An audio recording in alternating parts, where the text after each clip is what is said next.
Fala aí, meu amigo, minha amiga ligados no Toque Passa, chegando aqui nesta quinta-feira para falar, é claro, de NFL, porque temos Jim Harbaugh de volta à NFL, vai comandar a equipe do Los Angeles Chargers, meti a camisa dos Chargers para dar as boas-vindas aqui ao Jim Harbaugh, preciso prestar homenagens a ele, vamos falar disso aqui, vamos falar de outras notícias que estão agitando os bastidores e, é claro, passar pelo que está rolando, o que antecede as finais de conferência que acontecem neste domingão. Já deixa aquela curtida, aquele comentário aqui embaixo, se inscreve no canal, compartilha o que passa. Se puder colaborar um pouco mais, faça parte do Clube Amigo Ligado. Tem vantagem, tem um grupo no Telegram que é demais, que é bom pra caramba. A gente passa o dia falando de futebol americano e a off-season é agitada do mesmo jeito. E também concorre a prêmios com 200 assinantes. Vou sortear mais uma jersey modelo Nike Game, uma réplica da Duke, que é a bola da NFL, e 3 camisas da Fanatic Sport Nation. Conheça a Fanatic Sport Nation, aqui embaixo tem link, tem cupom de desconto. E eu vou preparar alguma coisa pro Super Bowl. Vou embarcar para Vegas e aí eu vou achar alguma coisinha lá, a gente sempre faz um sorteio. Então faça parte do Clube Amigo Ligado e vamos nessa então, vai? Roda a vinheta. Vou começar reforçando o convite para vocês sobre a Escola de Arbitragem de Futebol Americano que está abrindo cursos, tem parceria com o Toque Passa, tem curso de regras do Flag Football, formação de arbitragem de flag e também de futebol americano, com o Guilherme Cohen, com a Giane Pessoa, com o Marcos Gomes. Muito bom mesmo, aulas online, dá para fazer no dia seguinte, cara, não tem erro e é bom porque você aprende mais, quem sabe até você vira um árbitro aí do BRFA, a gente não sabe o que vai acontecer lá na frente, mas no mínimo você sai conhecendo mais de futebol americano. Aqui embaixo tem link, tem cupom de desconto, TP10 que dá 10% de desconto.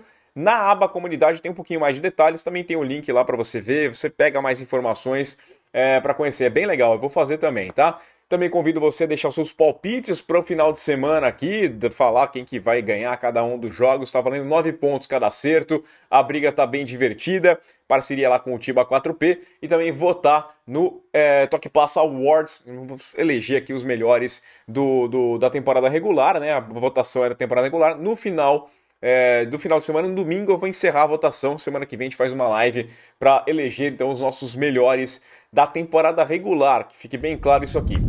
Vamos começar então com o novo treinador do Los Angeles Chargers, porque Jim Harbaugh, campeão nacional do college football com Michigan, agradeço muito a você por tudo que fez, me deu alegria esse ano aqui, voltei a comemorar um título. Ele está de volta à NFL, vai comandar a equipe do Los Angeles Chargers, de acordo com Adam Schefter e outros, claro, jornalistas que acompanham a NFL, Ian Rapoport, né? Que a notícia que eu vi primeiro foi com o Schefter, por isso eu dou o crédito aqui. O Harbaugh assina um contrato de 5 temporadas com os Chargers. Já comunicou lá que não volta para Michigan vai ter que buscar um novo treinador. É triste, isso acontece, mas o Harbaugh de fato era um material muito interessante para seguir no college football, né? Ele queria a volta dele para a NFL já fazia um tempo. Há 2 anos ele chegou a fazer uma entrevista e aí ele falou, cara, não vai rolar, não vou voltar mais, esquece, vou ficar aqui no college. No ano passado fez entrevista online com os Broncos, também não rolou, desistiu e parecia que o caminho dele não ia rolar. Mas também o bicho tá pegando no college, né? Por todas as polêmicas envolvendo ele, e ele dá de volta ali para a NFL. Acho uma excelente contratação dos Chargers, tá? Que pegaram, assim, um dos melhores candidatos disponíveis no mercado. Sucesso no college, não só agora em Michigan, mas já tinha sido até em San Diego, né? Na Universidade de San Diego, em Stanford. Sucesso também na NFL, ele foi muito bem quando treinou o time dos 49ers. Os 49ers vinham... assim, a situação é até semelhante, como ele vai encontrar a equipe dos Chargers agora, com o que ele encontrou dos 49ers lá no começo dos anos 2010, né? Entre 2003 e 2011, quando chega o Harbaugh, tinham sido 7 campanhas com mais derrotas do que vitórias e um 8-8 lá em 2009, né? Era muito ruim o time dos 49ers, vinha tropeçando nas próprias pernas. O Harbaugh chega em 2011 e, cara, pra você ter uma ideia, né? Até em 2010, o Alex Smith, a torcida, pedia o Carr, não o Derek Carr. O David, o irmão do Derek Carr, que não jogava desde 2007, mas a galera tava brava, não queria mais o Alex Smith, que era a primeira escolha geral do draft lá em 2005. Tava sendo chutado, o cara tava sem contrato e não queria ficar. A família queria que ele saísse de São Francisco, o Harbaugh convence ele a ficar e ele vai bem. Chegou na final de conferência no primeiro ano do Harbaugh, com campanha 13-3. No ano seguinte, o Kaepernick tem aquela disputa toda, né? Ele vira titular Ele tinha sido draftado no ano anterior e ele vira titular aproveitando o Alex Smith, que estava bem, mas o Alex Smith tem uma concussão, perde ali uns 3 jogos e o Kaepernick aparece muito bem, ganha, né? Toma de assalto essa titularidade. 11-4-1 foi a campanha, né? 11 vitórias, 4 derrotas e um empate. E chegou no Super Bowl, perdeu para os Ravens naquele Super Bowl, né? Lembrado pelo apagão. Não foi um Super Bowl assim tão disputado, o final foi muito mais emocionante. Até depois do apagão, o time dos 49ers se encontra um pouquinho melhor, mas antes vinha assim num passeio da equipe dos Ravens. E no ano seguinte, 12-4, perde a final de conferência. Ou seja, 3 anos muito bons, vindo logo na sequência de anos muito ruins, né? De 8 anos péssimos para a equipe dos 49ers, muito aquém da história que uma franquia do tamanho do San Francisco 49ers tem e merece e espera, né, ano após ano. Mas se era tão bom assim, por que acabou, Velatini? Por que né, não seguiu lá? Por que foram só 4 anos?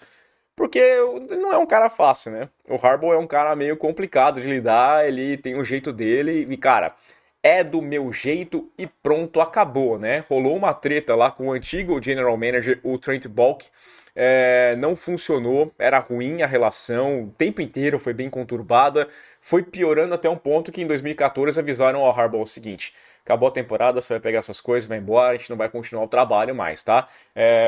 Falaram que foi acordo mútuo, o Harbaugh sempre entendeu que ele foi demitido do time porque ele não tinha interesse em sair, mas foi convidado a se retirar numa boa. Saiu com uma campanha excelente, 44 vitórias, 19 derrotas e um empate, 3 finais de conferência consecutivas, e os 49ers acabaram optando pelo Baalke, que, assim, se você for olhar o que aconteceu nos anos seguintes, sob o comando do Baalke, eles decidiram pelo cavalo errado, né? Como torcedor de Michigan, eu agradeço muito. Mas o Baalke fez muita besteira, o time foi se sucateando, foi virando uma tragédia inteira e só foi se reencontrar com a chegada do Lynch e do Shanahan, né? Que aí o time volta a reviver bons momentos.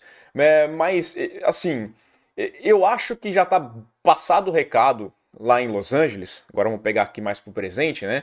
Que o time é do Harbaugh, né? Tanto é que contrataram ele antes de definir quem vai ser o general manager, né?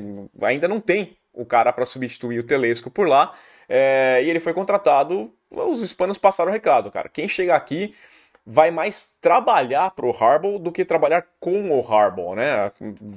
Vai passar pelo crivo do Harbaugh antes de ser contratado esse general manager, sem sombra de dúvidas, vai ter uma relação muito boa, né? O trabalho não vai ser fácil, de jeito nenhum. Os caras já estão, assim, já estouraram o cap em 44, 45 milhões de dólares para a próxima temporada. Tem gente saindo, vai ter que ver se o Eckler vai ficar, o Everett, né? Se tem o Kenneth Murray também tá sem contrato, vai decidir se vai renovar com esses caras, se vai conversar, se não vai, se vai liberar. Khalil Mack é um monstro, mas já passou dos seus 30 anos, assim como o Keenan Allen, são caras que são muito bons jogadores, mas já passaram dos 30 anos e ocupam um espaço grande na folha salarial. E aí? Eu mando os caras embora, né? Aposto nos caras mais novos, o que eu faço? Jogo o cap lá pra frente? Essas decisões vão ter que ser tomadas daqui por diante com o Harbaugh e com o general manager que chegar, que vai discutir, mas é muito mais no gosto do Harbaugh. A mensagem é essa, para mim é muito claro que é mais pro Harbaugh, né? Cara, o próprio Harbaugh até falou que ele soltou um comunicado lá para a imprensa e ele falou assim, cara, o único trabalho que você começa no topo é cavar um buraco, né? E vai ter bastante trabalho. Mas tem um lado positivo, né? Que atrai bastante atenção porque ele já tem um quarterback. Você já tem um franchise quarterback e aí a gente vai ter discussão. Claro, quem critica fala que o Justin Herbert não vale o contrato de 265 milhões de dólares que ele ganhou, 262 milhões e meio, aliás, né? Desculpa, errei aí por 2 milhões e meio. Ganhou antes de começar essa temporada, que ele é pipoqueiro, que ele tem que ser melhor, que ele não decide. Eu tenho um entendimento, assim como outros que defendem assim mais o Herbert, que assim, cara, é muito mais culpa do Brandon Staley, né? O Herbert tinha que jogar muito no limite. Como ele não tinha ajuda da defesa e o sistema mesmo era ruim, né? A linha ofensiva que tinha bons jogadores também não protegia o suficiente. Quer dizer, era um péssimo trabalho de treinador como um todo.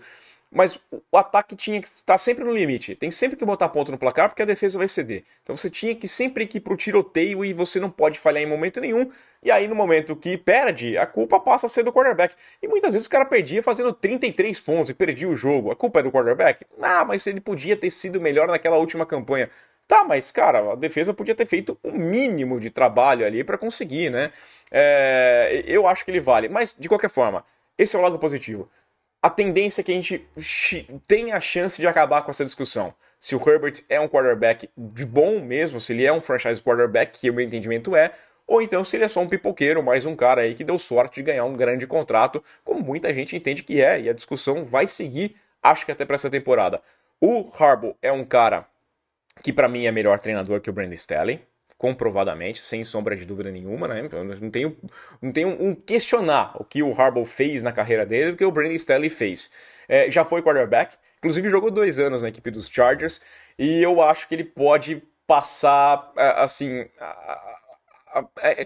o que ele fez com o Alex Smith. Né? O Alex Smith estava destruído, né? Não é o caso do Herbert. O Herbert não está destruído, mas tem questionamentos. E eu acho que ele pode dirimir essas dúvidas. Fez um bom trabalho com o Alex Smith. Com o Kaepernick, eu acho que o Herbert tem tudo para dar certo nas mãos do Harbaugh agora. Eu acho que vai ser um bom trabalho como um todo em Los Angeles. Vou dar um voto de confiança para ele. Acho que Los Angeles precisa desesperadamente de um cara como o Harbaugh. Aliás, Los Angeles não, os Chargers precisam. Los Angeles não precisa dos Chargers, né? Esse é o detalhe. Os Chargers precisam se construir como um time de Los Angeles. Atualmente eles jogam como visitante em casa. É uma franquia completamente abandonada. Os hispanos já erraram de levar o time para Los Angeles. Los Angeles era a terra dos Raiders. Jogaram lá, um rival de divisão. Não fazia sentido você ir para uma terra que você é odiado, sabe? Tipo, o Corinthians sai de Itaquera e vai lá para Pompeia, para Perdizes. Não é a terra dele, não é a terra dele. E ainda acho que nem cabe muito essa relação, porque né, São Paulo é uma cidade bem grande e bem variada. Aliás, parabéns, São Paulo, pelo aniversário nessa quinta-feira. Mas, cara, não fazia sentido, né? Erraram, tá bem provado que é.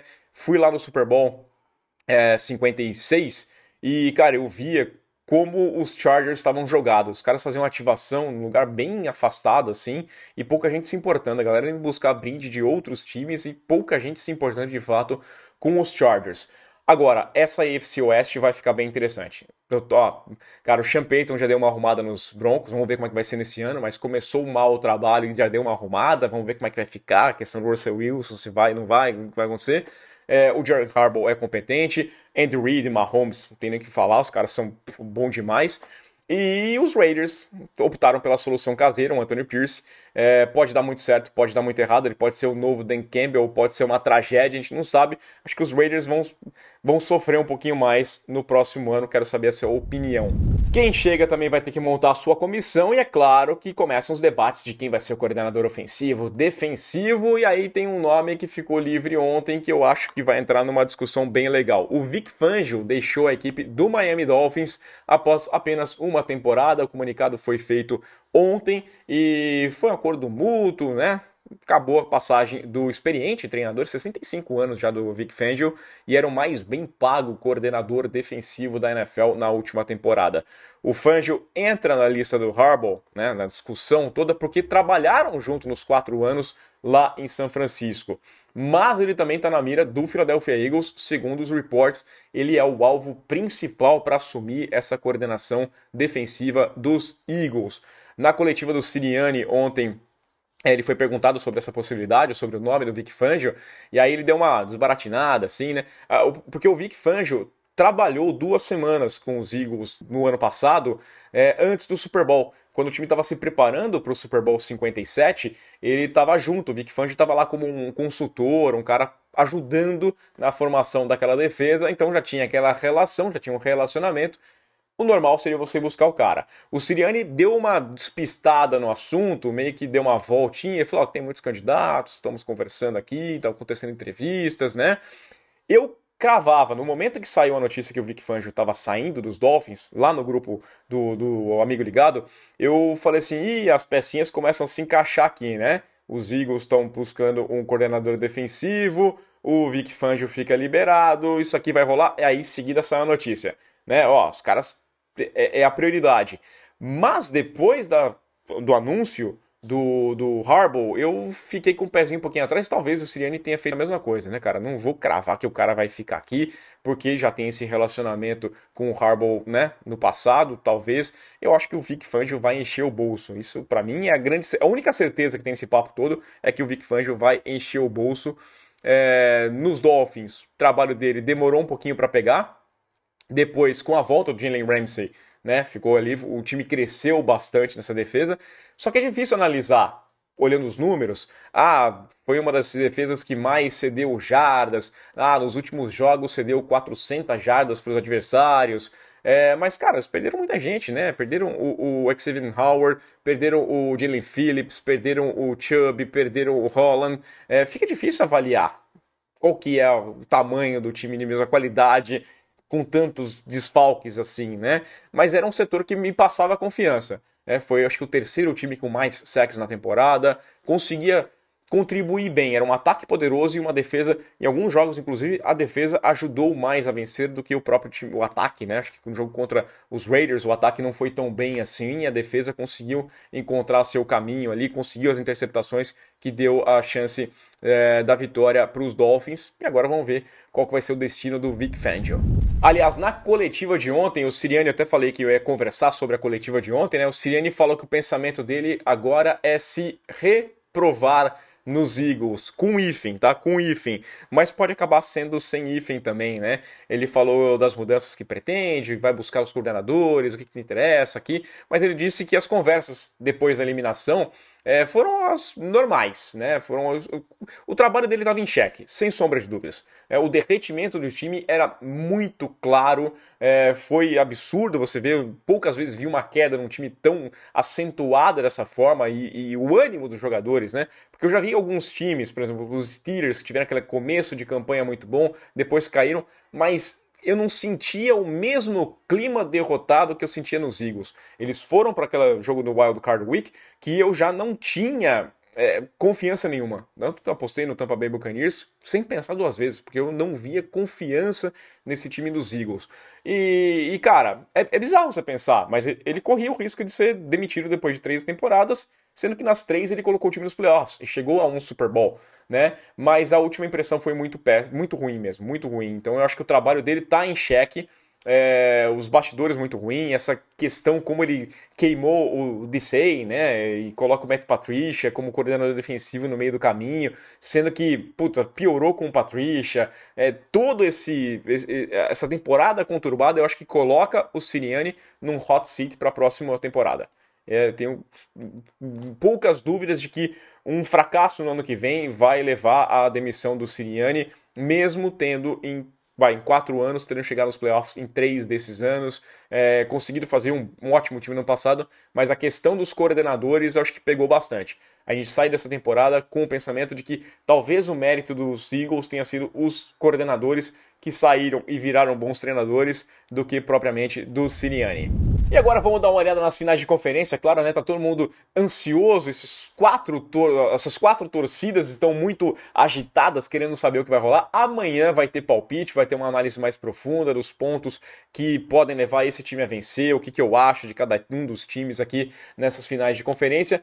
Mas temos algumas notícias, começando pelo jogo que abre as finais de conferência no domingo às 5 da tarde. Ravens e Chiefs se enfrentando lá em Baltimore. Ontem foi dia de ouvirmos aqui os astros, né? Ouvirmos o Mahomes, ouvirmos o Lamar Jackson. E não teve trash talk, aliás, teve ali uma chuva de elogio. Ah, você é muito bom. Ah, você que é muito bom. Ficou aquela coisa ali. O Mahomes disse que tem uma razão para o Lamar Jackson ser o MVP dessa temporada, né? Ainda não foi eleito, mas a tendência é que seja eleito. Falou da capacidade dele de passar a bola, de correr, de marcar pontos de qualquer forma, liderar um time e fazer tudo o que é necessário para vencer os jogos. Então foi o elogio do Mahomes. E aí perguntaram para o Lamar o que ele gosta em competir com o Mahomes. E ele falou, cara, eu prefiro não competir com o Mahomes, né? O Mahomes é um cara sensacional, já tá no Hall da Fama. Falou, não tem a menor dúvida, ele já tá no Hall da Fama, e essa é a minha opinião também. O Mahomes já tá no Hall da Fama, mas não é por hoje. Já tá por muito tempo, ele tem, ó, assim, se ele nem parar, né? Ele tem que começar a fazer touchdown contra, né? Fazer safety, atrás de safety, fazer besteira, dar um soco em alguém. E aí talvez a gente pense que ele não vá para o Hall da Fama, mas para mim ele já é. E aí ele classificou até, o Lamar classificou o duelo do final de semana como uma luta de pesos pesados. Também acho isso aqui, cara. Eu acho que é bem legal. Olhando para as lesões, o destaque é para o Joe Thuney, o guard da equipe dos Chiefs. Ele não treinou ontem, ele teve uma lesão no músculo peitoral no jogo contra os Bills, acabou saindo ali, entrou o Nick Allegretti, né, entrou no seu lugar, e segundo o Adam Schefter, uma fonte ligada ali ao Adam Schefter, é improvável que ele jogue no domingo, e isso aqui é importante, tá? O Thuney é First Team All-Pro, foi eleito pela primeira vez para o First Team All-Pro nessa temporada, teve um 99,1% de vitória na proteção, no bloqueio para o passe, e vai encarar uma defesa que ameaça, né? A defesa vai lá e pressiona o Mahomes. Então isso aqui pode ser um grande diferencial para a equipe do Kansas City Chiefs, para a equipe do Baltimore Ravens, se for confirmada essa lesão do Thuney de não jogar. Eu acho que é uma perda considerável mesmo, um grande desfalque que a gente vai seguir de olho, mas a informação é que é improvável que ele jogue. No segundo jogo, as atenções estão voltadas lá todas para o Deebo Samuel. O Shanahan falou que na quarta-feira ele teria mais informações sobre o Deebo Samuel. Ele não treinou ontem, né? Ficou de fora mais uma vez, ainda lidando com a lesão no ombro que ele sofreu no primeiro quarto do jogo contra o Green Bay Packers.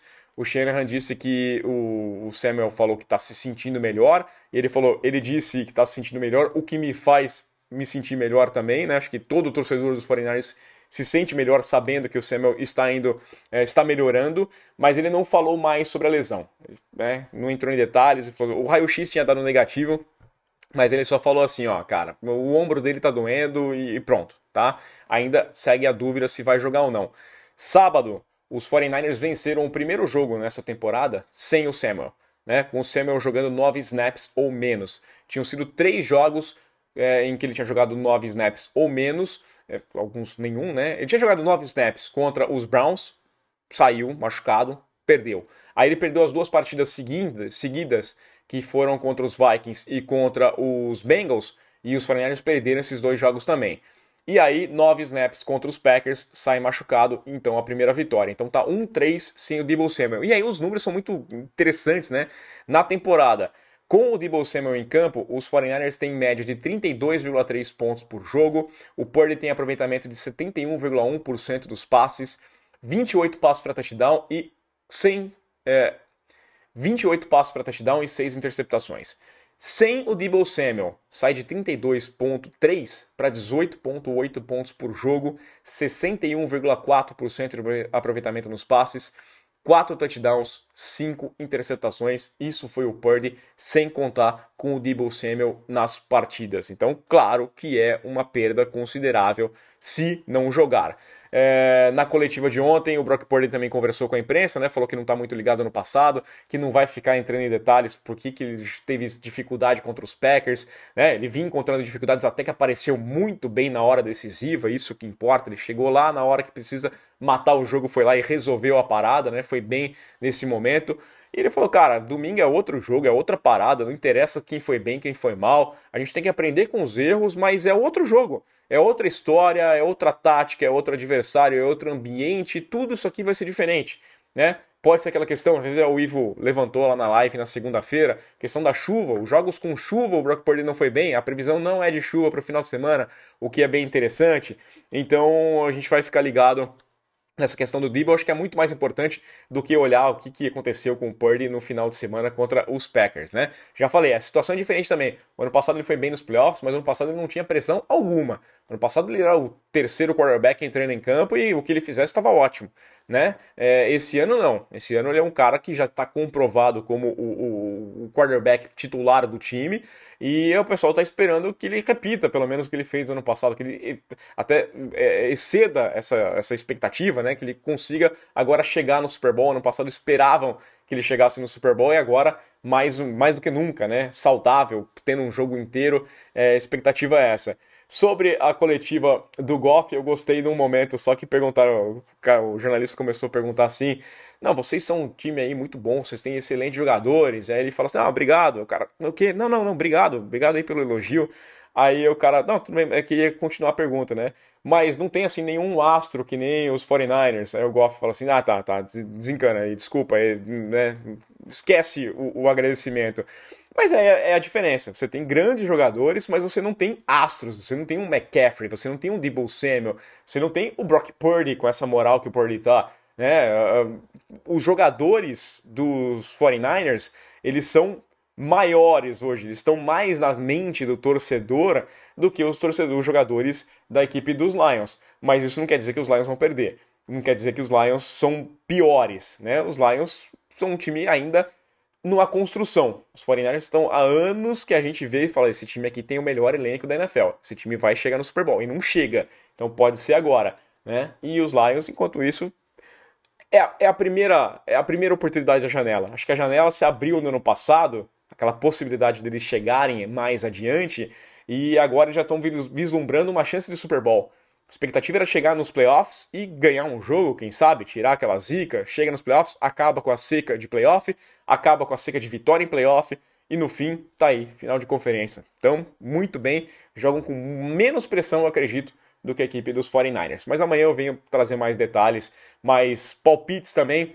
Mais uma vez, parabéns à cidade de São Paulo, que me recebeu muito bem por 9 anos, foi minha casa aí por 9 anos, tenho muito carinho pela cidade. E até amanhã, conto com vocês. Aquele abraço.